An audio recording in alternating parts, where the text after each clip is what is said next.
শুরুটা ছিল এক রহস্যময় সফর থেকে। হযরত মুসা আলাইহিসসালাম তার মহান রবের সাথে কথা বলার উদ্দেশ্যে পবিত্র তুর পাহাড়ের দিকে রওনা হয়েছিলেন। চারদিকে নীরবতা, দীর্ঘ পথ, আর সেই পথেই একটির পর একটি ঘটতে লাগলো অদ্ভুত কিছু সাক্ষাৎ। প্রথমেই তিনি দেখলেন এক অসহায় দরিদ্র মহিলাকে। একটি ভাঙাচোরা কুড়ে ঘর, শরীরে প্রায় কোনো ঠিকঠাক কাপড় নেই, পেটে খাবার নেই, জীবনের প্রতিটি মুহূর্ত যেন তার জন্য এক কঠিন পরীক্ষা। মহিলাটি কাঁপা কণ্ঠে বলল, হে আল্লাহর নবী মুসা, আমার জীবনে দুঃখ কষ্টের কোনো শেষ নেই। আপনি তো সরাসরি আল্লাহর সাথে কথা বলেন, দয়া করে আমার জন্য আমার রবের কাছে বলবেন তিনি যেন আমার এই দারিদ্র্য দূর করে দেন, আমাকে ধনী বানিয়ে দেন। মুসা আলাইহিসসালাম মনোযোগ দিয়ে তার কথা শুনলেন, তার কষ্ট অনুভব করলেন এবং শান্তভাবে প্রতিশ্রুতি দিলেন তিনি তুর পাহাড়ে পৌঁছে আল্লাহর কাছে তার এই আরজি পৌঁছে দেবেন। এরপর তিনি আবার পথ চলতে শুরু করলেন। কিছুদূর যাওয়ার পর তিনি দেখা পেলেন এক ধনী ব্যক্তির। চারদিকে তার অঢেল সম্পদ, কিন্তু আশ্চর্যের বিষয় তার মুখে কোনো শান্তি নেই। সে দৌড়ে এসে মুসা আলাইহিসসালামের সামনে দাঁড়ালো এবং অস্থির কণ্ঠে বলল, হে আল্লাহর নবী, আল্লাহ আমাকে এত বেশি সম্পদ দিয়েছেন যে আমি তা সামলাতে পারছি না। এই সম্পদের বোঝা আমার জন্য কষ্টের কারণ হয়ে দাঁড়িয়েছে। আপনি দয়া করে আল্লাহকে বলুন তিনি যেন আমার সম্পদ কিছুটা কমিয়ে দেন। মুসা আলাইহিসসালাম তার কথাও মনে গেঁথে নিলেন। একজন চাইছে সম্পদ, আরেকজন চাইছে সেই সম্পদ কমে যাক। এই বিপরীত চাওয়া দেখে তিনি কিছুটা বিস্মিত হলেন, তবুও নীরবে পথ চলতে থাকলেন। কিন্তু সামনে যে দৃশ্যটি অপেক্ষা করছিল তা ছিল আরও বেশি হৃদয় বিদারক। তিনি দেখতে পেলেন এক পঙ্গু যুবক ধুলো মাটির উপর গড়িয়ে গড়িয়ে কষ্ট করে তার দিকে এগিয়ে আসছে। জন্ম থেকেই তার কোনো হাত নেই, কোনো পা নেই, বেঁচে থাকাটাই যেন তার জন্য এক অসহনীয় সংগ্রাম। যুবকটি কষ্টভরা কণ্ঠে বলল, হে আল্লাহর নবী, আপনি তো সরাসরি আল্লাহর সাথে কথা বলেন। আপনি কি আমার জন্য একটি প্রশ্ন করবেন? আল্লাহ কেন আমাকে এভাবে সৃষ্টি করলেন? কেন আমাকে হাত পা ছাড়া এই অবস্থায় পৃথিবীতে পাঠালেন? তিনি চাইলে তো আমাকে সৃষ্টি নাও করতে পারতেন। আমার এই জীবনের অর্থ কি? এই প্রশ্ন শুনে মুসা আলাইহিসসালামের হৃদয় ভারী হয়ে গেল। তিনি যুবকের কষ্ট গভীরভাবে অনুভব করলেন এবং তাকে আশ্বাস দিলেন এই প্রশ্নটিও তিনি আল্লাহর কাছে পৌঁছে দেবেন। অবশেষে দীর্ঘ পথ অতিক্রম করে মুসা আলাইহিসসালাম তুর পাহাড়ের চূড়ায় পৌঁছালেন। সেখানে তিনি অপেক্ষা করতে লাগলেন তার মহান রবের সাথে সেই মহামূল্যবান সাক্ষাতের জন্য। সাক্ষাতের সময় তিনি এক এক করে সেই তিনজন মানুষের কথা আল্লাহর দরবারে তুলে ধরলেন। কিন্তু যখন আল্লাহ তাআলা সেই পঙ্গু যুবকটির সৃষ্টির পেছনের কারণ জানালেন, সেই উত্তর শুনে স্বয়ং মুসা আলাইহিসসালামও স্তব্ধ হয়ে গেলেন। কি ছিল সেই রহস্য? কেন এমন এক অসহায় যুবককে সৃষ্টি করা হলো? আর সেই দরিদ্র মহিলা ও ধনী ব্যক্তির ভাগ্যে ঠিক কি লেখা ছিল? এই প্রশ্নগুলোর উত্তর প্রকাশ পেতে চলেছে যখন মহান আল্লাহ রাব্বুল আলামিন মুসা আলাইহিসসালামকে জিজ্ঞেস করলেন, হে মুসা, আজ তুমি আমার কাছে কি সংবাদ নিয়ে এসেছ? তখন মুসা আলাইহিসসালাম বিনম্র কণ্ঠে এক এক করে সেই তিনজন মানুষের কথা আল্লাহর সামনে তুলে ধরতে শুরু করলেন। যুবকটি গভীর আগ্রহ আর উৎকণ্ঠা নিয়ে প্রশ্ন করল, হে আল্লাহর নবী, আমার সম্পর্কে আমার রব কি বলেছেন? মুসা আলাইহিসসালাম কিছুটা বিষণ্ণ হয়ে গেলেন। তিনি ধীরে ভারী কণ্ঠে বললেন, আল্লাহ তোমার ব্যাপারে যা বলেছেন তা শুনলে হয়তো তুমি সহ্য করতে পারবে না। কিন্তু যুবকটি থামার পাত্র নয়, সে জেদ ধরে বসল, না, আমাকে বলতেই হবে, আমি সত্য জানতে চাই। অবশেষে মুসা আলাইহিসসালাম বাধ্য হলেন। তিনি বললেন, আল্লাহ তোমাকে এই পঙ্গু অবস্থায় দুনিয়াতে পাঠিয়েছেন কারণ মৃত্যুর পর তোমাকে দিয়ে তিনি জাহান্নামের একটি ছিদ্র বন্ধ করবেন। কথাটি শেষ হওয়ার সাথে সাথে চারপাশ যেন স্তব্ধ হয়ে গেল। কিন্তু ঠিক তখনই অপ্রত্যাশিত কিছু ঘটল। যুবকটি আকাশের দিকে তাকালো, তার চোখে অদ্ভুত এক তৃপ্তি, এবং সে বলল, আলহামদুলিল্লাহ।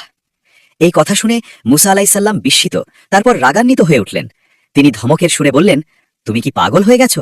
আল্লাহ তোমাকে জান্নাতের জন্য নয় বরং জাহান্নামের একটি ছিদ্র বন্ধ করার জন্য নির্ধারণ করেছেন, আর তুমি কিনা তার শুকরিয়া আদায় করছো? যুবকটি তখন অশ্রু সজল চোখে ধীরে বলল, হে আল্লাহর নবী, আমি এতদিন ভেবেছি আল্লাহ আমাকে হয়তো কোনো উদ্দেশ্য ছাড়াই সৃষ্টি করেছেন। এই পৃথিবীতে আমার কোনো মূল্য নেই, কোনো কাজেই আমি আসি না। সে কিছুক্ষণ থামল, তারপর গভীর আবেগ নিয়ে বলল, কিন্তু আজ আমি জানলাম আল্লাহ অন্তত একটি বিশেষ কাজের জন্য আমাকে সৃষ্টি করেছেন। আমি তার কোনো কাজে তো লাগতে পারবো, এর চেয়ে বড় সৌভাগ্য আর কি হতে পারে? এই কারণেই আমি আমার রবের শুকরিয়া আদায় করছি। এই কথা শুনে মুসা আলাইহিসসালাম বিস্ময়ে স্তব্ধ হয়ে গেলেন, কিন্তু একই সাথে কিছুটা বিরক্তও হলেন। মনে মনে ভাবলেন, এ তো সত্যিই অদ্ভুত। তিনি আর কিছু না বলে সামনের দিকে হাঁটতে শুরু করলেন। কিছুদূর এগোতেই হঠাৎ আল্লাহ রাব্বুল আলামিন তাকে ডাক দিলেন, হে মুসা, একবার পেছনে ফিরে তাকাও। মুসা আলাইহিসসালাম পেছনে ফিরে তাকালেন, আর ঠিক তখনই তিনি দেখলেন এক অবিশ্বাস্য দৃশ্য। যে যুবকটি কিছুক্ষণ আগেও ধুলোর মধ্যে অসহায়ভাবে পড়েছিল, সে আর পঙ্গু নয়, সে এখন এক সুস্থ, সুঠাম, পরিপূর্ণ দেহের অধিকারী এক যুবক, দেখতে সুন্দর, শক্তিশালী, পরিপূর্ণ। আল্লাহ তাআলা বললেন, হে মুসা, তুমি ভালো করে দেখো, যে বান্দা এত ভয়াবহ পরিণতির কথা শুনেও আমার প্রতি অসন্তুষ্ট হয়নি, বরং আমার শুকরিয়া আদায় করেছে, আমি সেই শুকরিয়ার প্রতিদান হিসাবে তাকে দান করেছি পূর্ণ সুস্থতা, 2 হাত 2 পা। এই অলৌকিক দৃশ্য দেখে মূসা আলাইসাল্লাম গভীরভাবে অভিভূত হলেন। তিনি আবার পথ চলতে শুরু করলেন। এবার তার সামনে অপেক্ষা করছে আরও 2টি গুরুত্বপূর্ণ সাক্ষাৎ, সেই ধনী ব্যক্তি এবং সেই দরিদ্র মহিলা। আর তাদের ভাগ্যে কি ঘটতে যাচ্ছে তা জানলে আপনিও বিস্মিত হয়ে যাবেন। পঙ্গু যুবকের এই অবিশ্বাস্য পরিবর্তন দেখার পর মূসা আলাইসাল্লাম এক গভীর চিন্তায় নিমগ্ন অবস্থায় আবার সামনে এগিয়ে চললেন। কিছুদূর যাওয়ার পর তিনি সেই ধনী ব্যক্তির সামনে পৌঁছালেন। ধনী ব্যক্তি তাকে দেখেই ছুটে এলো, অস্থির কণ্ঠে বলল, হে আল্লাহর নবী, আমার ব্যাপারে আমার রব কি বলেছেন? মূসা আলাইহিসসালাম শান্তভাবে বললেন, আল্লাহ জানিয়েছেন তুমি সর্বদা সব অবস্থায় তার শুকরিয়া আদায় করো, এই কারণেই তিনি তোমাকে এত বিপুল সম্পদ দান করেছেন।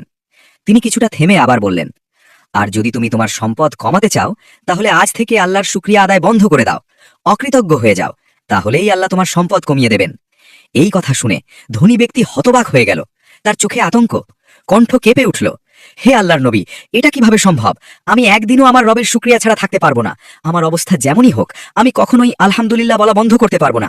সম্পদ চলে গেলে যাক, কিন্তু আমি আমার মালিকের অকৃতজ্ঞ হতে পারবো না। তার এই দৃঢ় ঈমান আর ভালোবাসা দেখে মূসা আলাইহিসসালাম মুগ্ধ হয়ে গেলেন। তিনি সেখান থেকে বিদায় নিয়ে আবার সামনে এগিয়ে গেলেন। এরপর তিনি পৌঁছালেন সেই দরিদ্র মহিলার কাছে। মহিলাটি অধীর আগ্রহে জিজ্ঞেস করল, হে আল্লাহর নবী, আমার দারিদ্র্য দূর করার ব্যাপারে আল্লাহ কি বলেছেন? মূসা আলাইহিসসালাম কোমল কণ্ঠে বললেন, আল্লাহ বলেছেন তোমাকে একটি বিশেষ আমল করতে হবে।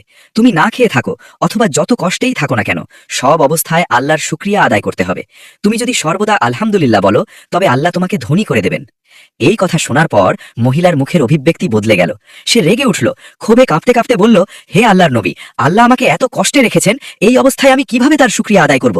যেদিন তিনি আমাকে ধনী করবেন সেদিন আমি তার শুকরিয়া আদায় করব, তার আগে নয়। এই কথা শুনে মূসা আলাইহিসসালাম স্তব্ধ হয়ে গেলেন। তিনি আর কিছু না বলে সেখান থেকে চলে গেলেন। কিছু দূর এগোতেই আবার আল্লাহ তাকে ডাক দিলেন, হে মূসা, একবার পেছনে তাকাও। তিনি পেছনে ফিরে তাকালেন, আর মুহূর্তের মধ্যে এক প্রবল ঝড়ো হাওয়া বয়ে গেল। সেই তীব্র বাতাসে মহিলার একমাত্র আশ্রয় তার সেই ভাঙাচোরা কুঁড়েঘরটিও উড়ে গেল। মহিলাটি চিৎকার করে কাঁদতে লাগলো, আমার শেষ আশ্রয়টুকুও চলে গেল, এখন আমি কোথায় যাব? তখন আল্লাহ তাআলা বললেন, হে মূসা, যদি এই মহিলা বিপদের মধ্যেও আমার শুকরিয়া আদায় করত, তবে আজ তার এই পরিণতি হতো না। তার অকৃতজ্ঞতার কারণেই সে সবকিছু হারিয়েছে। এভাবেই সময় গড়িয়ে যেতে লাগলো, আর ধীরে ধীরে হযরত মূসা আলাইহিসসালামের জীবনের দীর্ঘ সময় পার হয়ে গেল। একসময় তিনি বার্ধক্যে উপনীত হলেন। অবশেষে সেই নির্ধারিত মুহূর্ত এসে উপস্থিত হল, যে মুহূর্ত থেকে কেউ কখনো পালাতে পারে না। অবশেষে সেই নির্ধারিত মুহূর্ত এসে উপস্থিত হল, যে মুহূর্ত থেকে পৃথিবীর কোনো প্রাণী পালাতে পারে না। আল্লাহ রাব্বুল আলামিন মৃত্যুর ফেরেশতা মালাকুল মাউত আজরাইল আলাইহিসসালামকে হযরত মূসা আলাইহিসসালামের কাছে পাঠালেন। আজরাইল আলাইহিসসালাম এসে মূসা নবীর সামনে উপস্থিত হলেন। তিনি শান্ত কণ্ঠে বললেন, হে আল্লাহর পয়গাম্বর, আল্লাহ আমাকে আপনার রূহ কবজ করার জন্য পাঠিয়েছেন। মূসা আলাইহিসসালাম অত্যন্ত স্থির, শান্ত, এক গভীর চিন্তায় ডুবে গেলেন। তারপর ধীরে জিজ্ঞেস করলেন, হে আজরাইল, তুমি আমার শরীরের কোন দিক দিয়ে প্রবেশ করে আমার রূহ কবজ করবে? আজরাইল আলাইহিসসালাম উত্তর দিলেন, আমি আপনার মুখ দিয়ে ভেতরে প্রবেশ করব এবং সেখান থেকেই আপনার রূহ কবজ করে নিয়ে যাব। এই কথা শোনামাত্র মূসা আলাইহিসসালামের কণ্ঠ দৃঢ় হয়ে উঠল। তিনি বললেন, এই মুখ দিয়ে আমি সরাসরি আল্লাহ রাব্বুল আলামিনের সাথে কথা বলেছি, আমি কোনোভাবেই এই মুখ দিয়ে তোমাকে প্রবেশ করতে দেব না। আজরাইল আলাইহিসসালাম বললেন, তাহলে আমি আপনার নাক দিয়ে প্রবেশ করব। মূসা আলাইহিসসালাম আবারও বাধা দিলেন, না, এই নাক দিয়ে আমি তুর পাহাড়ে দাঁড়িয়ে আল্লাহর জান্নাতের সুঘ্রাণ গ্রহণ করেছি, আমি এই পথেও তোমাকে প্রবেশ করতে দেব না। আজরাইল বললেন, তাহলে আমি আপনার চোখ দিয়ে ভেতরে প্রবেশ করব। মূসা আলাইহিসসালাম এবার আরও দৃঢ় হয়ে উঠলেন, এই চোখ দিয়ে আমি আমার রবের নূরের তাজাল্লি দেখেছি, যে চোখে আমি আল্লাহর নূর দেখেছি সেই চোখ দিয়ে আমি তোমাকে কখনোই প্রবেশ করতে দেব না। এই কথা শুনে আজরাইল আলাইহিসসালাম কিছুটা বিস্মিত এবং ধীরে ধীরে বিরক্ত হয়ে উঠলেন। তিনি কিছুটা কঠোর স্বরে বললেন, হে মূসা, আল্লাহ আমাকে আপনার জান কবজ করার অনুমতি দিয়েছেন, আমি যেভাবে ইচ্ছা সেভাবেই আপনার রূহ কবজ করব, যেদিক দিয়ে ইচ্ছা সেদিক দিয়েই আমি প্রবেশ করব। এই কথা শুনে মূসা আলাইহিসসালামের রাগ যেন বিস্ফোরিত হল। তিনি এতটাই ক্রুদ্ধ হয়ে উঠলেন যে এক মুহূর্ত দেরি না করে সজোরে আজরাইল আলাইহিসসালামকে একটি থাপ্পড় মারলেন। আর সেই আঘাত ছিল এতই প্রবল যে মুহূর্তের মধ্যে আজরাইল আলাইহিসসালামের একটি চোখ খুলে মাটিতে পড়ে গেল। চারপাশ নিস্তব্ধ, এক ভয়ঙ্কর নীরবতা। কিন্তু এরপর কি ঘটল? আজরাইল কি এই অবস্থায় ফিরে গেলেন? আল্লাহ কি তার প্রিয় নবীর এই আচরণের জন্য কোনো শাস্তি দিলেন, নাকি এর পেছনে লুকিয়েছিল আরও গভীর কোনো রহস্য? আজরাইল আলাইহিসসালাম আর এক মুহূর্ত দেরি করলেন না। তিনি নিজের খুলে পড়া চোখটি হাতে তুলে নিলেন এবং সরাসরি আল্লাহ রব্বুল আলামিনের দরবারে আরশের নিচে উপস্থিত হলেন। তিনি গভীর আক্ষেপ নিয়ে বললেন, হে আল্লাহ, আপনি আমাকে এমন একজনের কাছে পাঠিয়েছেন যার রাগ কল্পনারও বাইরে। আমি প্রথমে তার মুখ দিয়ে প্রবেশ করতে চেয়েছিলাম, কিন্তু তিনি বাধা দিলেন। বললেন, এই মুখ দিয়ে তিনি আপনার সাথে কথা বলেছেন। এরপর আমি তার নাক দিয়ে প্রবেশ করতে চাইলাম, সেখানেও তিনি বাধা দিলেন। বললেন, এই নাক দিয়ে তিনি জান্নাতের সুঘ্রাণ পেয়েছেন। তারপর আমি তার চোখ দিয়ে প্রবেশ করতে চাইলাম। তিনি বললেন, এই চোখ দিয়ে তিনি আপনার নূর দেখেছেন। সব শেষে যখন আমি বাধ্য হয়ে জোর করে তার রূহ কবজ করতে চাইলাম, তখন তিনি আমাকে এমন আঘাত করলেন যে আমার চোখ খুলে মাটিতে পড়ে গেল। সবকিছু শুনে আল্লাহ রব্বুল আলামিন বললেন, হে আজরাইল, তুমি যাকে পাঠানো হয়েছ সে কোনো সাধারণ মানুষ নয়। আমি অতীতে যত নবী পাঠিয়েছি এবং ভবিষ্যতে যত পাঠাবো, তাদের সবার মধ্যে আমার এই মূসার রাগ সবচেয়ে প্রবল। এরপর আল্লাহ তাআলা বললেন, হে আজরাইল, তুমি তার কাছে গিয়ে দুটি ভুল করেছ। প্রথমত, তুমি তার কাছে গিয়ে তাকে সালাম দাওনি, আর দ্বিতীয়ত, তুমি জোর করে তার ভেতরে প্রবেশ করতে চেয়েছ। এরপর মহান আল্লাহ তার কুদরতের মাধ্যমে আজরাইল আলাইহিস সালামের চোখটি আবার আগের মতো সম্পূর্ণ সুস্থ করে দিলেন। আল্লাহ বললেন, হে আজরাইল, তুমি এখন কিছুটা অপেক্ষা করো, আমি দেখছি আমার প্রিয় মূসার রূহ কিভাবে কবজ করা যায়। এরপর আল্লাহ রাব্বুল আলামিন সরাসরি ওহির মাধ্যমে মূসা আলাইহিস সালামকে জিজ্ঞেস করলেন, হে মূসা, আপনি কি এই দুনিয়ায় আরো কিছুদিন বেঁচে থাকতে চান? যদি চান, তবে আপনি একটি গরুর পিঠে আপনার হাত রাখুন। আপনার হাতের নিচে যতগুলো পশম পড়বে, প্রতিটি পশমের বিনিময়ে আমি আপনাকে 1 বছর করে হায়াত দান করব। আল্লাহর এই নির্দেশ পেয়ে মূসা আলাইহিস সালাম একটি গরুর কাছে গেলেন এবং তার পিঠে নিজের হাত রাখলেন। তখন আল্লাহ বললেন, হে মূসা, আপনার হাতের নিচে যত পশম রয়েছে, প্রতিটির বিনিময়ে আমি আপনাকে 1 বছর করে দীর্ঘ হায়াত দান করলাম। এই কথা শুনে মূসা আলাইহিস সালাম বিনীত কণ্ঠে প্রশ্ন করলেন, হে আমার রব, আপনি আমাকে এত দীর্ঘ জীবন দান করলেন, কিন্তু এই দীর্ঘ সময় অতিবাহিত হওয়ার পর আমার পরিণতি কি হবে? আল্লাহ রাব্বুল আলামিন উত্তর দিলেন, এই দীর্ঘ হায়াত একসময় শেষ হয়ে যাবে, আর শেষ পর্যন্ত আপনাকে মৃত্যুবরণ করতেই হবে। এই কথা শুনে মূসা আলাইহিস সালাম গভীর চিন্তায় নিমগ্ন হয়ে গেলেন। তারপর বিনম্র কণ্ঠে বললেন, হে আমার রব, যদি শেষ পর্যন্ত আমাকে মৃত্যুবরণ করতেই হয়, তবে আর দেরি করে কি লাভ? এই দীর্ঘ হায়াতের আমার কোনো প্রয়োজন নেই। দুনিয়ায় এত দীর্ঘ সময় বেঁচে থাকার চেয়ে আপনার দিদার লাভ করাই আমার কাছে অনেক বেশি প্রিয়। আপনি এখনই আমার রূহ কবজ করে নিন। তবে মৃত্যুর আগে তিনি তার রবের কাছে একটি ছোট্ট আকুতি জানালেন। তিনি বললেন, হে আল্লাহ, দুনিয়া থেকে বিদায় নেওয়ার আগে আমি শেষবারের মতো আরও একবার আপনার দিদার লাভ করতে চাই। আল্লাহ রাব্বুল আলামিন তার প্রিয় নবীর এই আকাঙ্ক্ষা কবুল করলেন। তিনি বললেন, হে মূসা, ঠিক আছে, আপনি আগামীকাল তুর পাহাড়ে চলে আসুন। পরদিন মূসা আলাইহিস সালাম তুর পাহাড়ে উপস্থিত হলেন। সেখানে 70,000 নূরের পর্দার আড়াল থেকে আল্লাহ তাআলা তার নূরের সামান্য তাজাল্লি দেখালেন। এর আগে প্রথমবার যখন মূসা আলাইহিস সালাম এই নূরের তাজাল্লি দেখেছিলেন, তখন তিনি বেহুশ হয়ে পড়েছিলেন, কিন্তু এবার তিনি সেই নূরের ঝলক দেখে অসীম আনন্দে অভিভূত হয়ে গেলেন। তার হৃদয় ভরে গেল প্রশান্তিতে। দিদার লাভের পর মূসা আলাইহিস সালাম আবার বললেন, হে আল্লাহ রাব্বুল আলামিন, শেষবারের মতো আমি আপনার কাছে একটি দোয়া করতে চাই, দয়া করে আমার এই দোয়াটি কবুল করুন। আল্লাহ তাআলা জিজ্ঞেস করলেন, হে মূসা, তুমি কি দোয়া করতে চাও? মূসা আলাইহিস সালাম বললেন, হে আল্লাহ, আমার বনি ইসরায়েল জাতি যেন কিয়ামত পর্যন্ত রিজিকের কষ্টে না ভোগে, আপনি তাদের অফুরন্ত রিজিক দান করুন। এই দোয়া শুনে আল্লাহ তাআলা তাকে একটি বিস্ময়কর দৃশ্য দেখানোর সিদ্ধান্ত নিলেন।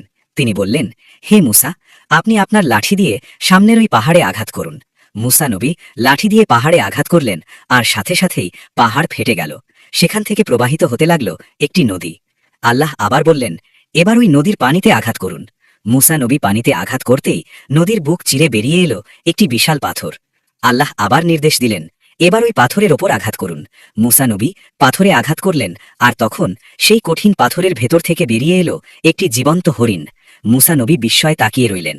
তিনি দেখলেন হরিণটির মুখে এখনো তাজা ঘাস, সে যেন ঠিক এখনই খাচ্ছিল।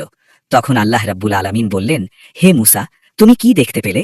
পাহাড়ের ভেতরে নদী, নদীর ভেতরে পাথর, আর সেই পাথরের ভেতরে থাকা এই হরিণটিকেও আমি নিজেই খাবার দিয়ে বাঁচিয়ে রেখেছি।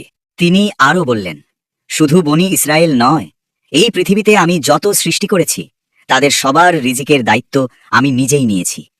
এই অপূর্ব দৃশ্য ও কথোপকথনের পর মূসা আলাইহিস সালাম তুর পাহাড় থেকে নেমে নিজ গন্তব্যের দিকে রওনা হলেন। পথে এক নির্জন জনমানবহীন মরুভূমি পার হওয়ার সময় তিনি হঠাৎ এক অদ্ভুত দৃশ্য দেখতে পেলেন। দেখলেন 6 জন অপরিচিত মানুষ অত্যন্ত মনোযোগ দিয়ে একটি কবর খনন করছে। মূসা আলাইহিস সালাম কৌতূহলী হয়ে তাদের কাছে এগিয়ে গেলেন। তিনি বললেন, এই জনমানবহীন মরুভূমিতে তোমরা কার জন্য কবর খনন করছো? তাদের একজন শান্তভাবে উত্তর দিল, এখান থেকে কিছু দূরের একটি গ্রামে একজন নেককার ব্যক্তি ইন্তেকাল করেছেন। আমরা তার দাফনের জন্য এই কবর প্রস্তুত করছি। তারপর তারা বলল, হে আল্লাহর নবী, আপনি যদি আমাদের একটু সাহায্য করতেন তাহলে আমাদের কাজটি সহজ হয়ে যেত। মুসা আলাইহিসসালাম তাদের অনুরোধ গ্রহণ করলেন। তিনি নিজ হাতে তাদের সাথে কবর খননের কাজে অংশ নিলেন। কিছুক্ষণ পর কবর খনন সম্পূর্ণ হল। তখন তারা মুসা নবীকে বলল, হে আল্লাহর নবী, যে ব্যক্তি ইন্তেকাল করেছেন তার গঠন আর উচ্চতা আপনার মতোই। আপনি যদি একটু এই কবরে শুয়ে দেখতেন তাহলে আমরা বুঝতে পারতাম কবরটি ঠিকমতো হয়েছে কিনা। মুসা আলাইহিসসালাম দ্বিধা না করে কবরে শুয়ে পড়লেন। কিন্তু কবরে শোয়ার সাথে সাথেই তিনি এক অদ্ভুত প্রশান্তি অনুভব করলেন। এমন শান্তি, এমন তৃপ্তি যা তিনি আগে কখনো অনুভব করেননি। ঠিক সেই মুহূর্তে আল্লাহ রাব্বুল আলামিন ফিরেশতা জিবরাইল আলাইহিসসালামকে নির্দেশ দিলেন, হে জিবরাইল, তুমি এখনই জান্নাত থেকে একটি আপেল নিয়ে যাও এবং আমার মুসাকে তা খেতে বলো। একই সাথে আল্লাহ তাআলা মৃত্যুর ফেরেশতা আজরাইলকেও প্রস্তুত হতে বললেন। তিনি নির্দেশ দিলেন, যখন মুসা সেই আপেলে কামড় দেওয়ার জন্য মুখ খুলবে, ঠিক সেই মুহূর্তেই তুমি তার ভেতরে প্রবেশ করবে এবং অত্যন্ত শান্তিতে তার রূহ কবজ করে নিয়ে আসবে। আল্লাহর নির্দেশ পাওয়া মাত্রই জিবরাইল আলাইহিসসালাম জান্নাত থেকে একটি পবিত্র আপেল নিয়ে মুসা আলাইহিসসালামের কাছে উপস্থিত হলেন। তিনি বললেন, হে আল্লাহর পয়গম্বর, আপনার সাথে এতক্ষণ যারা এই কবর খনন করছিল তারা কেউই সাধারণ মানুষ নয়, তারা সবাই মহান আল্লাহর প্রেরিত ফেরেশতা। এরপর তিনি আরও বললেন, আল্লাহ রাব্বুল আলামিন জান্নাত থেকে এই আপেলটি আপনার জন্য পাঠিয়েছেন। এই আপেলটি খাওয়ার মাধ্যমেই এই দুনিয়ার জীবন থেকে আপনার বিদায়ের সময় এসে যাবে। এই কথা শুনে মুসা আলাইহিসসালামের হৃদয় আনন্দে ভরে উঠল। তিনি পরম তৃপ্তির সাথে সেই জান্নাতি আপেলটি হাতে নিলেন।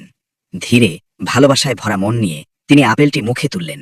আর ঠিক সেই মুহূর্তে যখন তিনি কামড় দেওয়ার জন্য মুখ খুললেন, সেই সুযোগে মৃত্যুর ফেরেশতা আজরাইল আলাইহিসসালাম তার ভেতরে প্রবেশ করলেন এবং অত্যন্ত শান্তিতে, সম্মানের সাথে হযরত মুসা আলাইহিসসালামের পবিত্র রূহ কবজ করে নিলেন। নিঃশব্দে, শান্তিতে এক মহিমান্বিত বিদায়। মুসা নবীর ইন্তেকালের পর সেই ফেরেশতারা যারা মানুষের রূপে এসেছিল তারা অত্যন্ত সম্মানের সাথে তাকে কবরে থেকে তুলে আনল। তারপর অপরিসীম যত্নে তারা মুসা আলাইহিসসালামকে গোসল করালো। জান্নাত থেকে আনা সুগন্ধি কাপড় দিয়ে তাকে কাফন পরানো হলো। সেদিন পৃথিবীর কোনো সাধারণ মানুষের উপস্থিতি ছিল না, বরং আসমান থেকে নেমে আসা অগণিত ফেরেশতার উপস্থিতিতে হযরত মুসা আলাইহিসসালামের জানাজার নামাজ আদায় করা হলো। এক অনন্য মর্যাদা, এক অবর্ণনীয় সম্মান। এরপর অত্যন্ত সম্মানের সাথে তাকে সেই কবরে দাফন করা হলো। দাফন কাজ শেষ হওয়ার পর মহান আল্লাহ রাব্বুল আলামিন নিজ কুদরতে এমন এক ব্যবস্থা করলেন যাতে তার কবরের কোনো চিহ্নই আর অবশিষ্ট না থাকে। মাটি এমনভাবে সমান হয়ে গেল যেন এখানে কখনো কোনো কবরই ছিল না, যেন পৃথিবীর মানুষ কখনোই জানতে না পারে এই স্থানেই শায়িত আছেন এক মহান নবী। এর পেছনে ছিল এক গভীর হিকমত। সেই সময় বনি ইসরায়েল জাতি ছিল চরম অবাধ্য এবং কবর পূজার প্রবণতায় লিপ্ত। যদি তারা জানতে পারত এই জায়গায় মুসা আলাইহিসসালামের কবর রয়েছে, তবে তারা নিশ্চিতভাবেই এই স্থানকে কেন্দ্র করে শিরেক ও মাজার পূজার কেন্দ্র তৈরি করত। আর সেই শিরেক থেকে বাঁচানোর জন্যই আল্লাহ তাআলা চিরকালের জন্য তার কবরের ঠিকানা মানুষের কাছ থেকে গোপন করে দিলেন। হযরত মুসা আলাইহিসসালামের এই জীবন কথা অলৌকিক ঘটনায় ভরা, গভীর শিক্ষায় পূর্ণ। এ যেন আমাদের চোখে আঙুল দিয়ে দেখিয়ে দেয় আল্লাহর পরিকল্পনা কত নিখুঁত। একটি আলহামদুলিল্লাহ, একটি মাত্র শুকরিয়া কিভাবে সেই পঙ্গু যুবকের জীবনকে সম্পূর্ণ বদলে দিয়েছিল। আবার অকৃতজ্ঞতা কিভাবে মুহূর্তের মধ্যে সবকিছু কেড়ে নেয়, তা আমরা সেই দরিদ্র মহিলার ঘটনায় দেখেছি। এই ঘটনাগুলো আমাদের মনে করিয়ে দেয় মৃত্যু অবশ্যম্ভাবী, আল্লাহর সিদ্ধান্তই চূড়ান্ত, আর রিজিকের মালিক একমাত্র আল্লাহ, যিনি পাহাড়ের ভেতর, পাথরের ভেতর, এমনকি অদৃশ্য জগতের প্রাণীকেও খাবার পৌঁছে দেন। এই সত্য আমাদের ঈমানকে আরও দৃঢ় করে তোলে। সম্মানিত দর্শক, আপনারা হয়তো ভাবছেন আজকের এই হৃদয়স্পর্শী কাহিনী এখানেই শেষ, কিন্তু না, এই গল্প এখানেই থেমে নেই। কারণ হযরত মুসা আলাইহিসসালামের জীবনে এখনও বাকি রয়েছে আরও এক বিস্ময়কর, আরও এক রহস্যময় অধ্যায়, যেখানে লুকিয়ে আছে আল্লাহর অদৃশ্য পরিকল্পনার আরেকটি নিদর্শন। একটু আগে আমরা দেখলাম কিভাবে আল্লাহ তাআলা একজন পঙ্গু যুবক এবং এক দরিদ্র মহিলার ভাগ্য নির্ধারণ করেছিলেন। ঠিক তেমনি একদিন মুসা আলাইহিসসালামকে এক এমন সফরে পাঠানো হলো যা মানুষের চিন্তাশক্তিকেই থামিয়ে দেয়। এই ঘটনার সূচনা হয়েছিল একটি ভাষণ থেকে। মুসা আলাইহিসসালাম বনি ইসরায়েলের সামনে দাঁড়িয়ে এক গভীর জ্ঞানগর্ভ খুতবা দিচ্ছিলেন। তার কথা শুনে সবাই মুগ্ধ, নিঃশব্দ। ঠিক তখনই একজন মানুষ প্রশ্ন করল, হে আল্লাহর নবী, এই পৃথিবীতে সবচেয়ে জ্ঞানী ব্যক্তিকে? মুসা আলাইহিসসালাম স্বাভাবিকভাবেই উত্তর দিলেন, এই মুহূর্তে আমিই পৃথিবীর সবচেয়ে জ্ঞানী ব্যক্তি, কারণ আমি আল্লাহর নবী এবং আমি সরাসরি তার সাথে কথা বলি। কিন্তু এই উত্তরটি আল্লাহ রাব্বুল আলামিনের পছন্দ হল না, কারণ তিনি চেয়েছিলেন মুসা বলুন, আল্লাহই সবচেয়ে ভালো জানেন। এরপর আল্লাহ তাআলা ওহির মাধ্যমে বললেন, হে মুসা, আপনি পৃথিবীর সবচেয়ে জ্ঞানী নন। 2 সাগরের মিলনস্থলে আমার এক বান্দা রয়েছে, যাকে আমি আপনার চেয়েও বিশেষ জ্ঞান দান করেছি। এই কথা শুনে মুসা আলাহিসাল্লামের অন্তরে তাকে দেখার প্রবল আগ্রহ জেগে উঠল। তিনি বললেন, হে আমার রব, আমি কিভাবে তার সাক্ষাৎ পাব? আল্লাহ তাআলা বললেন, আপনি একটি থলিতে একটি মৃত মাছ নিয়ে সফরে বের হন। যেখানে দেখবেন সেই মৃত মাছটি জীবিত হয়ে পানিতে লাফিয়ে পড়েছে, সেখানেই আপনি আমার সেই বান্দাকে পেয়ে যাবেন। আল্লাহর নির্দেশ পাওয়ার পর মুসা আলাহিসাল্লাম তার বিশ্বস্ত খাদেম যুবক সঙ্গী ইউসা বিন নুনকে সাথে নিয়ে সেই অজানা জ্ঞানী ব্যক্তির সন্ধানে বেরিয়ে পড়লেন। দীর্ঘ পথ একটার পর একটা দিন পার হতে লাগল। তারা হেঁটে চললেন অজানার পথে। অবশেষে একসময় তারা পৌঁছলেন 2 সাগরের মিলনস্থলে। সেখানে একটি বিশাল পাথরের পাশে তারা কিছুক্ষণ বিশ্রামের জন্য থামলেন। দীর্ঘ সফরের ক্লান্তিতে মুসা আলাহিসাল্লাম ঘুমিয়ে পড়লেন। আর ঠিক সেই মুহূর্তেই ঘটে গেল এক অলৌকিক ঘটনা। তাদের থলিতে রাখা সেই মৃত মাছটি হঠাৎ জ্যান্ত হয়ে উঠল। মাছটি লাফিয়ে উঠে সোজা সাগরের পানিতে ঝাঁপ দিল, আর এমনভাবে সাঁতার কেটে চলে গেল যেন সাগরের বুকে একটি সুড়ঙ্গ তৈরি হয়ে গেল। ইউসা বিন নুন এই দৃশ্য নিজের চোখে দেখলেন। তিনি বিস্ময়ে হতবাক হয়ে গেলেন। কিন্তু মুসা আলাইসাল্লাম তখন ঘুমিয়ে, তাই তিনি তাকে জাগালেন না। এরপর তারা আবার যাত্রা শুরু করলেন। কিন্তু অদ্ভুতভাবে ইউসা বিন নুন সেই গুরুত্বপূর্ণ ঘটনাটি মুসা নবীকে জানাতে ভুলে গেলেন। তারা আরও অনেক দূরে গিয়ে গেলেন। অবশেষে যখন তারা অত্যন্ত ক্লান্ত ও ক্ষুধার্ত হয়ে পড়লেন, তখন মুসা আলাইসাল্লাম বললেন, আমাদের খাবারটা নিয়ে এসো। এই সফরে আমরা সত্যিই ক্লান্ত হয়ে পড়েছি। এই কথা শুনে হঠাৎ ইউসা বিন নুনের সেই মাছের কথা মনে পড়ল। তিনি লজ্জিত কণ্ঠে বললেন, হে আল্লাহর পয়গাম্বর, আমরা যখন সেই পাথরের কাছে বিশ্রাম নিচ্ছিলাম, তখন এক আশ্চর্য ঘটনা ঘটেছিল। আমাদের থলির সেই মৃত মাছটি জ্যান্ত হয়ে সাগরে চলে গিয়েছিল, আর শয়তান আমাকে এই কথাটি আপনাকে জানাতে ভুলিয়ে দিয়েছিল। এই কথা শোনা মাত্র মুসা আলাইসাল্লাম উৎফুল্ল হয়ে উঠলেন। তিনি বললেন, আমরা তো ঠিক সেই জায়গাটিরই খোঁজ করছিলাম। এরপর তারা নিজেদের পদচিহ্ন অনুসরণ করে আবার সেই পাথরের কাছে ফিরে গেলেন। সেখানে পৌঁছে তারা দেখলেন এক ব্যক্তি বসে আছেন। তিনি পুরো শরীর চাদরে আবৃত করে রেখেছেন। এই ব্যক্তিই ছিলেন হজরত খিজির আলাইসাল্লাম, যাকে আল্লাহ তাআলা দান করেছিলেন বিশেষ অদৃশ্য জ্ঞান। মুসা আলাইসাল্লাম তাকে সালাম দিলেন এবং অত্যন্ত বিনয়ের সাথে বললেন, আল্লাহ আপনাকে যে বিশেষ জ্ঞান দান করেছেন, তার থেকে আমাকে কিছু শিক্ষা দেওয়ার শর্তে আমি কি আপনার অনুসরণ করতে পারি? খিজির আলাইসাল্লাম গভীর দৃষ্টিতে তার দিকে তাকালেন। তারপর বললেন, হে মুসা, আপনি আমার সাথে ধৈর্য ধরে থাকতে পারবেন না? কারণ যে বিষয়ের অন্তর্নিহিত রহস্য আপনি জানেন না, সেই বিষয়ে আপনি কিভাবে ধৈর্য ধরবেন? মুসা আলাহিসাল্লাম দৃঢ়ভাবে বললেন, ইনশাল্লাহ, আপনি আমাকে ধৈর্যশীল হিসেবেই পাবেন। আমি আপনার কোনো কাজের অবাধ্য হব না। তখন খিজির আলাহিসাল্লাম একটি শর্ত দিলেন, যদি আপনি আমার সাথে চলতে চান, তবে মনে রাখবেন, আমি নিজে থেকে কোনো কিছুর ব্যাখ্যা না দেওয়া পর্যন্ত আপনি আমাকে কোনো প্রশ্ন করতে পারবেন না। মুসা আলাহিসাল্লাম সেই শর্ত মেনে নিলেন এবং তারা দুজন একসাথে যাত্রা শুরু করলেন। কিছুক্ষণ পর তারা সমুদ্রের তীরে এসে পৌঁছালেন। সেখানে একটি নৌকায় উঠলেন। নৌকার মাঝিরা খিজির আলাহিসাল্লামকে চিনে ফেলল। তারা কোনো ভাড়া ছাড়াই অত্যন্ত সম্মানের সাথে তাদের নৌকায় তুলে নিল। নৌকাটি যখন মাঝ দরিয়ায় পৌঁছালো, হঠাৎ খিজির আলাহিসাল্লাম একটি কুড়াল তুলে নিলেন এবং নৌকার তক্তায় আঘাত করতে শুরু করলেন। একটি তক্তা ভেঙে ফেললেন। নৌকায় পানি ঢুকতে শুরু করল। এই দৃশ্য দেখে মুসা আলাহিসাল্লাম আর নিজেকে সামলাতে পারলেন না। তিনি বিস্ময়ে বলে উঠলেন, এ আপনি কি করলেন? এই গরিব মাঝিরা আমাদের বিনা ভাড়ায় পার করে দিচ্ছে, আর আপনি তাদের নৌকাটাই নষ্ট করে দিলেন। আপনি কি আমাদের সবাইকে ডুবিয়ে মারতে চান? খিজির আলাইহিসসালাম শান্ত কণ্ঠে বললেন, আমি কি আগেই বলিনি আপনি আমার সাথে ধৈর্য রাখতে পারবেন না? মুসা আলাইহিসসালাম লজ্জিত হয়ে গেলেন। তিনি বললেন, আমার ভুলের জন্য আমাকে ধরবেন না, আমার প্রতি কঠোর হবেন না। এরপর তারা নৌকা থেকে নেমে আবার পথ চলতে লাগলেন।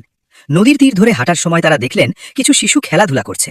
হঠাৎ খিজির আলাইহিসসালাম সেই শিশুদের মধ্য থেকে এক নিষ্পাপ কিশোরকে ধরে ফেললেন এবং তাকে হত্যা করে ফেললেন। এই দৃশ্য দেখে মুসা আলাইহিসসালাম রাগে ও বিস্ময়ে ফেটে পড়লেন। তিনি চিৎকার করে বললেন, আপনি একটি নিরপরাধ প্রাণকে হত্যা করলেন। সে তো কাউকে হত্যা করেনি, আপনি তো এক ভয়ঙ্কর অপরাধ করে ফেললেন।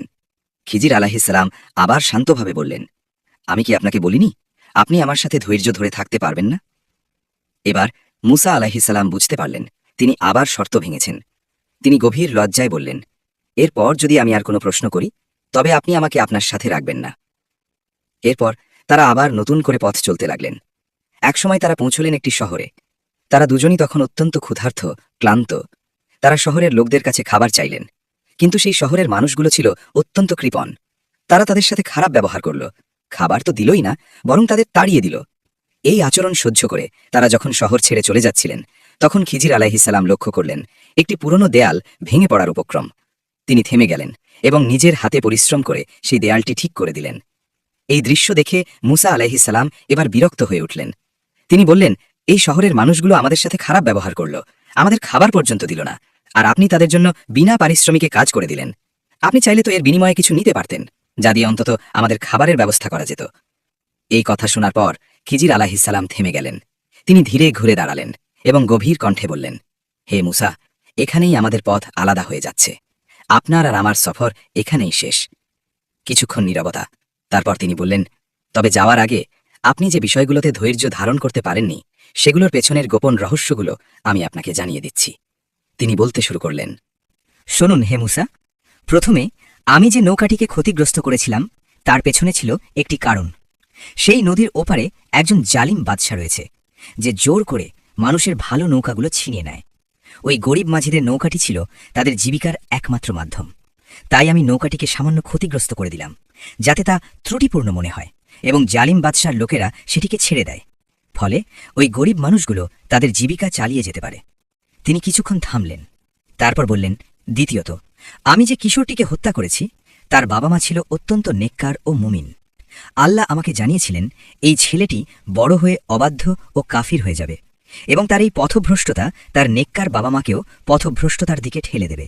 তাই আল্লাহ চেয়েছেন এই সন্তানের পরিবর্তে তাদের এমন একটি সন্তান দান করতে যে হবে পবিত্র এবং বাবা মায়ের প্রতি দয়ালু। এরপর তিনি বললেন, আর তৃতীয় বিষয়টি, আমি যে দেওয়ালটি মেরামত করেছি তার নিচে লুকানো রয়েছে একটি গুপ্তধন। সেই গুপ্তধনটি এই শহরের 2 জন এতিম শিশুর। তাদের পিতা ছিলেন একজন নেককার মানুষ। আল্লাহ চেয়েছেন যখন তারা বড় হবে তখন তারা নিজেরাই সেই গুপ্তধন উদ্ধার করবে। কিন্তু দেওয়ালটি যদি ভেঙে পড়ত তাহলে সেই ধন খারাপ লোকদের হাতে চলে যেত। এই কারণেই আমি দেওয়ালটি ঠিক করে দিয়েছি। এরপর খিজির আলাইহিসসালাম মুসা আলাইহিসসালামের দিকে তাকিয়ে বললেন, হে আল্লাহর পয়গম্বর, আপনি ভেবেছিলেন আমি এই কাজগুলো নিজের ইচ্ছায় করেছি, কিন্তু না, এর একটি কাজও আমি নিজের সিদ্ধান্তে করিনি। প্রতিটি কাজই ছিল আল্লাহর নির্দেশ আর তার সুদূর প্রসারী পরিকল্পনার অংশ। তিনি ধীরে বললেন, আর এটাই সেই অদৃশ্য রহস্য যার ওপর আপনি ধৈর্য ধারণ করতে পারেননি। এই বলে তাদের পথ আলাদা হয়ে গেল। কিন্তু গল্প এখানেই শেষ নয়, কারণ মুসা আলাইহিস সালামের জীবনের সবচেয়ে বড় অধ্যায়টি তখনও বাকি। সবচেয়ে ভয়ঙ্কর, সবচেয়ে রোমাঞ্চকর এক জালিম শাসকের বিরুদ্ধে এক নবীর সংগ্রাম। সে শাসক ফেরাউন, যে নিজের ক্ষমতার অহংকারে অন্ধ হয়ে নিজেকেই স্রষ্টা দাবি করেছিল। সে বনি ইসরায়েল জাতির উপর চালাত নির্মম অত্যাচার, তাদের সন্তানদের হত্যা করত আর জীবিতদের দিয়ে কঠোর দাসত্ব করাত। এই ভয়াবহ পরিস্থিতিতে মহান আল্লাহ রাব্বুল আলামিন মুসা আলাইহিস সালামকে নির্দেশ দিলেন, ফেরাউনের কাছে যাও এবং তাকে সত্যের পথে আহ্বান করো। আল্লাহ নির্দেশ পেয়ে মুসা আলাইহিস সালাম তার ভাই হারুন আলাইহিস সালামকে সাথে নিয়ে ফেরাউনের রাজ দরবারে উপস্থিত হলেন। রাজপ্রাসাদ জাঁকজমকে ভরা, ক্ষমতার অহংকারে পূর্ণ। সেখানে দাঁড়িয়ে মুসা নবী অত্যন্ত শান্ত কণ্ঠে বললেন, হে ফেরাউন, আমি বিশ্বজগতের রবের পক্ষ থেকে প্রেরিত একজন রাসূল। তুমি বনি ইসরায়েলকে মুক্ত করে দাও এবং একমাত্র আল্লাহ ইবাদত করো। এই কথা শুনে ফেরাউন অট্টহাসিতে ফেটে পড়ল। সে তাচ্ছিল্যের সাথে বলল, বিশ্বজগতের রব আবার কে? আমি ছাড়া তো তোমাদের আর কোনো প্রভু নেই। সে মুসা নবীকে একজন জাদুকর মনে করল। ভাবল সে হয়তো কোনো জাদুর মাধ্যমে তার রাজত্ব দখল করতে এসেছে। অহংকারে অন্ধ হয়ে ফেরাউন একটি চ্যালেঞ্জ ছুড়ে দিল, হে মুসা, যদি তুমি সত্যবাদী হও তবে আমার জাদুকরদের সাথে তোমার লড়াই হবে। আমি মিশরের সবচেয়ে শক্তিশালী জাদুকরদের নিয়ে আসব। দেখি তোমার শক্তি জেতে নাকি আমার জাদুকরদের জাদু। মুসা আলাইহিস সালাম নির্ভয়ে সেই চ্যালেঞ্জ গ্রহণ করলেন। এরপর নির্ধারিত হলো একটি দিন, এক বিশাল উৎসবের দিন। সেই দিন এক বিশাল ময়দানে 4 দিক থেকে লক্ষ লক্ষ মানুষ জড়ো হল। একদিকে ফেরাউন তার সিংহাসনে বসে, অহংকারে ভরা চোখ, তার চারপাশে মিশরের সেরা জাদুকররা দাঁড়িয়ে। অন্যদিকে সেই বিশাল ময়দানে একাই দাঁড়িয়ে আছেন মহান আল্লাহর নবী মুসা আলাইহিস সালাম। জাদুকরেরা আত্মবিশ্বাসে ভরপুর। তারা ফেরাউনকে বলল, হে মহামান্য সম্রাট, আমরা যদি আজ মুসাকে পরাজিত করতে পারি তবে আমাদের জন্য কি পুরস্কার থাকবে? ফেরাউন মুচকি হেসে লোভনীয় কণ্ঠে বলল, তোমরা শুধু যে কোনো মূল্যে মুসাকে পরাজিত করো। আমি তোমাদের আমার সবচেয়ে কাছের মানুষ করে নেব, আমার সভাসদ বানিয়ে দেব, আর তোমাদেরকে অফুরন্ত ধন সম্পদ দান করব। এই বিশাল পুরস্কারের লোভে জাদুকরদের চোখে জ্বলে উঠল লালসা। তারা উৎসাহে ভরে উঠল, লড়াইয়ের জন্য প্রস্তুত হয়ে গেল। তারপর তারা দম্ভের সাথে মুসা আলাইহিস সালামকে বলল, হে মুসা, আগে কি তুমি তোমার জাদু দেখাবে নাকি আমরা শুরু করব? মুসা আলাইহিস সালাম অত্যন্ত শান্ত, স্থির। তিনি বললেন, তোমরাই আগে শুরু করো। তোমাদের যা কিছু আছে সব এই ময়দানে নিক্ষেপ করো। এই অনুমতি পাওয়ার সাথে সাথেই জাদুকরেরা তাদের হাতে থাকা শত শত দড়ি ও লাঠি একযোগে ময়দানে ছুঁড়ে ফেলল। আর ঠিক সেই মুহূর্তেই এক ভয়ঙ্কর দৃশ্য ছড়িয়ে পড়ল চারদিকে। মানুষের চোখ যেন ধাঁধিয়ে গেল। সেই সাধারণ দড়ি আর লাঠিগুলো হঠাৎ করেই রূপ নিল ভয়ঙ্কর বিষধর সাপে। হাজার হাজার সাপ হেস হেস শব্দে কিলবিল করতে করতে পুরো ময়দান ভরে গেল। প্রতিটি সাপ যেন এক একটা আতঙ্ক। এই দৃশ্য দেখে লক্ষ লক্ষ মানুষ ভয়ে কেঁপে উঠল। চারদিকে শুধু সাপ, ভয়, চিৎকার। আর সেই সময় ফেরাউন তার সিংহাসনে বসে অট্টহাসিতে ফেটে পড়ল। সে ভাবল বিজয় তার হাতের মুঠোয়। এই ভয়াবহ দৃশ্য দেখে মানবীয় কারণে মুসা আলাইহিস সালামের মনেও এক মুহূর্তের জন্য শঙ্কা জেগে উঠল। তিনি ভাবলেন, এই সাধারণ মানুষগুলো তো এই জাদুর আসল রহস্য বুঝতে পারবে না। তারা এই সাপগুলোকে সত্যি ভেবে ফেরাউনকেই বিজয়ী মনে করবে। ঠিক সেই মুহূর্তে যখন চারদিকে ভয় আর বিভ্রান্তি, আসমান থেকে নাজিল হলো ওহী। আল্লাহ তাআলা বললেন, হে মুসা, তুমি একটুও ভয় পেও না। নিশ্চয়ই আজ তুমি বিজয়ী হবে। তোমার ডান হাতে যে লাঠিটি রয়েছে তা ময়দানে নিক্ষেপ করো। তারা যা কিছু তৈরি করেছে তোমার লাঠি তা সব গিলে ফেলবে। কারণ তারা যা করেছে তা কেবল জাদুর ধোঁকা, আর জাদুকর কখনোই সফল হতে পারে না। এই নির্দেশ পাওয়ার সাথে সাথেই মুসা আলাইহিস সালাম নিজের হাতে থাকা লাঠিটি সজোরে ময়দানে নিক্ষেপ করলেন। আর তখনই ঘটে গেল এক অভাবনীয় অলৌকিক ঘটনা। লাঠিটি মাটিতে পড়ার সাথে সাথেই মুহূর্তের মধ্যে এক বিশাল অজগর সাপে পরিণত হল। এত বিশাল, এত ভয়ঙ্কর যে জাদুকরদের তৈরি শত শত সাপ তার সামনে তুচ্ছ হয়ে গেল। সেই বিশাল সাপটি মুখ হা করে এক এক করে সব জাদুর সাপকে গিলে ফেলতে লাগল। কয়েক মুহূর্তের মধ্যেই পুরো ময়দান সাপ মুক্ত হয়ে গেল। জাদুকরদের সব জাদু ধ্বংস হয়ে গেল। তাদের অহংকার চূর্ণ বিচূর্ণ হয়ে গেল। এই দৃশ্য দেখে মানুষ স্তব্ধ, ফেরাউন স্তব্ধ। তার অহংকার যেন ভেঙে চুরমার হয়ে গেল। কিন্তু সবচেয়ে বেশি বিস্মিত হল জাদুকররাই। কারণ তারা জানত জাদুর একটা সীমা আছে। জাদু মানুষের চোখকে ধোঁকা দিতে পারে, কিন্তু বাস্তবকে বদলাতে পারে না। কিন্তু এই ঘটনা, এটা কোনো জাদু নয়, এটা স্পষ্ট, এটা বাস্তব, এটা এক অলৌকিক শক্তি, আসমান ও জমিনের মালিকের ক্ষমতা।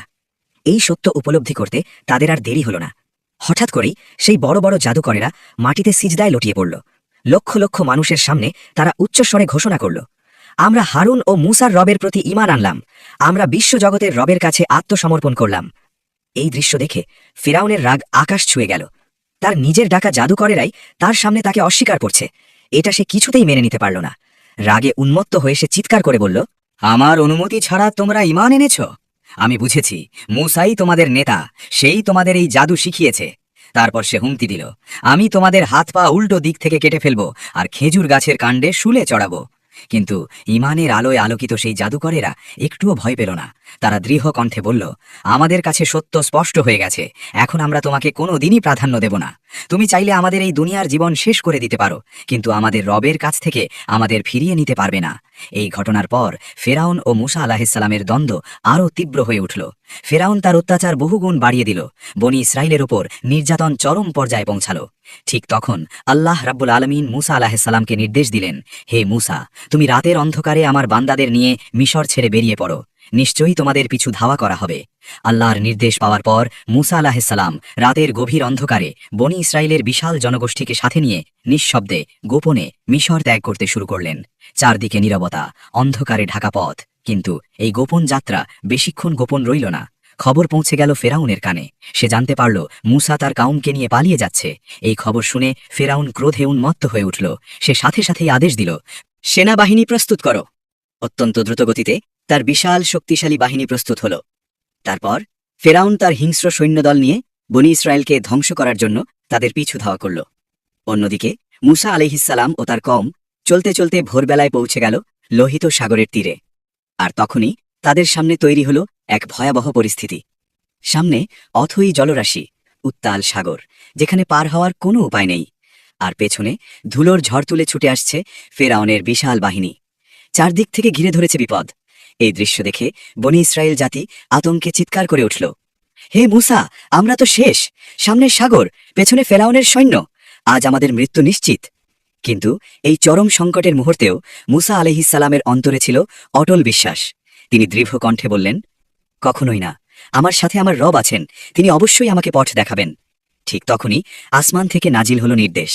আল্লাহ তাআলা বললেন, হে মুসা, তোমার লাঠি দিয়ে সাগরের পানিতে আঘাত করো। মুসা আলাইহিস সালাম এক মুহূর্ত দেরি করলেন না। তিনি সজোরে সাগরের পানিতে লাঠি আঘাত করলেন। আর তখনই ঘটে গেল মানব ইতিহাসের এক মহান অলৌকিক ঘটনা। সাগরের পানি দুই ভাগে বিভক্ত হয়ে গেল। দুই পাশে পানি উঠে দাঁড়াল বিশাল পাহাড়ের মতো, আর মাঝখানে সাগরের বুক ছেড়ে তৈরি হলো 12টি শুকনো রাস্তা, মসৃণ, নিরাপদ। মুসা আলাইহিসসালাম তার কওমকে নিয়ে দ্রুত সেই পথ ধরে এগিয়ে চললেন, একটি জাতি মৃত্যুর মুখ থেকে মুক্তির পথে। অন্যদিকে ফেরাউন তার বাহিনী নিয়ে সাগরের তীরে এসে পৌঁছাল। এই দৃশ্য দেখে সে এক মুহূর্তের জন্য থমকে গেল, কিন্তু তার অহংকার, তার অন্ধতা তাকে সত্য দেখতে দিল না। সে ভাবল এই পথও তার জন্যই তৈরি হয়েছে। ফেরাউন তার সেনাবাহিনী নিয়ে সাগরের সেই পথ ধরে ভেতরে প্রবেশ করল। এদিকে মুসা আলাইহিসসালাম ও তার কওম নিরাপদে অপর পাড়ে পৌঁছে গেল। আর ঠিক তখনই আল্লাহ তাআলা নির্দেশ দিলেন, সাগর, তুমি তোমার আগের অবস্থায় ফিরে যাও। মুহূর্তের মধ্যে দুই পাশে সেই বিশাল পানির প্রাচীর ধসে পড়ল, হুড়মুড় করে সবকিছু ঢেকে দিল পানির নিচে। ফেরাউন, তার বাহিনী সবাই ডুবে গেল অথই সাগরের জলে। ক্ষমতার অহংকারে নিজেকে খোদা দাবি করা সেই ফেরাউন, তার শেষ পরিণতি হল অত্যন্ত অপমানজনক মৃত্যু। ডুবি যাওয়ার শেষ মুহূর্তে সে চিৎকার করে বলল, আমি বিশ্বাস করছি বনি ইসরাইল যে রবের ওপর ঈমান এনেছে তিনি ছাড়া আর কোনো ইলাহ নেই। কিন্তু তখন অনেক দেরি হয়ে গেছে। আল্লাহ তার সেই তওবা কবুল করলেন না, কারণ মৃত্যুর ফেরেশতা সামনে উপস্থিত হওয়ার পর কোনো তওবা গ্রহণ করা হয় না। আল্লাহ তাকে রেখে দিলেন পরবর্তী প্রজন্মের জন্য একটি দৃষ্টান্ত হিসেবে। এই ঘটনাটি আমাদের শেখায় অহংকারের পরিণতি কত ভয়াবহ, জুলুমের শেষ কোথায় গিয়ে দাঁড়ায়। আল্লাহ জালিমকে সময় দেন, কিন্তু কখনোই ছেড়ে দেন না। আর যারা আল্লাহ ওপর ভরসা রাখে তাদের জন্য তিনি সাগরের বুক চিরেও মুক্তির পথ তৈরি করে দেন। এভাবেই হযরত মুসা আলাইহিসসালামের জীবনের এই ঘটনাগুলো আমাদের ঈমানকে দৃঢ় করে, আমাদের চিন্তাকে জাগ্রত করে। আল্লাহ আমাদের সবাইকে সত্যের পথে অবিচল থাকার তৌফিক দান করুন। আমিন।